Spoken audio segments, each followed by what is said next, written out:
Се урива бетонската база која контроверзниот советникот Дуи Нефи Усеини ја изгради пред една година недалеку од брегот на Охридското езеро, на имот кој за таа намена му го отстапи исламската верска заедница.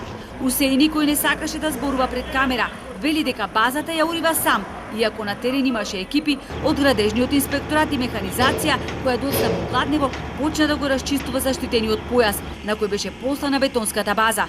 Како човек кој целиот свој живот инвестира и како човек од политиката и актуелен советник во општина Охрид, веќе една година чувствувам голем товар и огромен притисок од јавноста, бидејќи непотребно сум обвинуван и посочуван како главен виновник за тоа што постоеше опасност Охридскиот регион да го изгуби статусот на УНЕСКО, пишува во соопштението кое го подготви Усеини.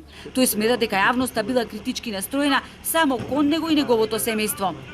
На градоначалникот Георгиевски и останатите надлежни институции треба да им биде јасно дека крајбрежјето и голем дел од заштитените зони долги години наназад и во овој момент бесправно се злоупотребуваат од страна на стотици фирми и поединци.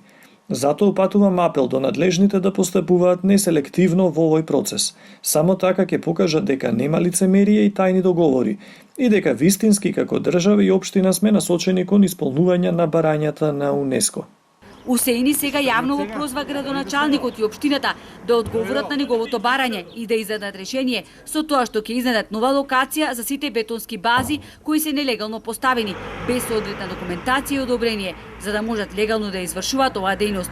Стои во соопштението кој ни го подели Усеини, чија бетонска база во јавноста се шпекулира дека ќе биде дислоцирана на Мауцкер, локација за која своевремено имаше нацрт план за индустријска развојна зона.